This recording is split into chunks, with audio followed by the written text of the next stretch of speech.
ښځه د ټولنې نیمه برخه او د نسلونو ښوونکې ده. دا خور، مور، ښځه او لور ده. د دې لپاره چې ښځه خپله دنده په بشپړ ډول سرته ورسوي، هغه باید ټولې ښایسته ځانګړتیاوې ولري، او دا د هغو ښځو په تقلید کولو کې دي چې قرآن او سنت یې ستاینه کړې ده، لکه مریم، اسیا، خدیجه، عایشه، فاطمه او نورې داسې ځانګړتیاوې لرونکې پاکې میرمنې چې د دې ځانګړتیاوو په لرلو سره د نورو مؤمنو ښځو لپاره یوه نمونه ګرځي.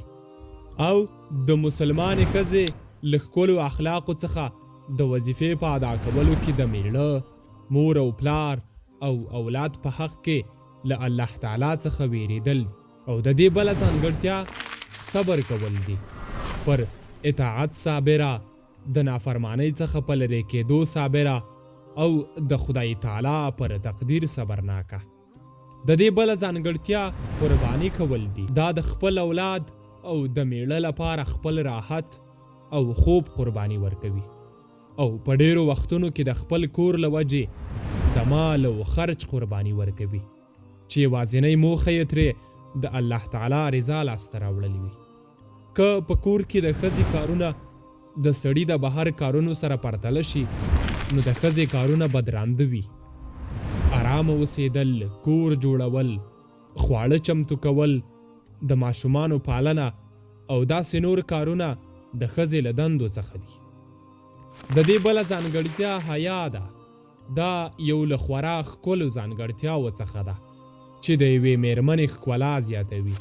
هغه د خپل میړه لپاره د خدای جل جلاله اطاعت کولو لپاره هم کاره ده، او په هغه څه باندې نیوکه کوي چې د کورنۍ د ثبات د ترلاسه کولو لپاره الله تعالی منع کړي دي، او هغه د خپل میړه پرته بل چاته نه ګوري، څرنګه چې الله تعالی د جنتي ښځو ستاینه هم کړې ده چې د نظر لنډونکې پر خاوندانو دي، یعنی له خپلو خاوندانو پرته بل هیڅ چاته نه ګوري، او هغه د خپل میړه د عزت او پیسو ساتنه کوي. الله تعالی فرمایلی دي: نو نیکی کوونکې، قناعت کوونکې او د غیبو څخه ځان ساتونکې، د هغه له وجې چې الله تعالی د دوی ساتنه کړي.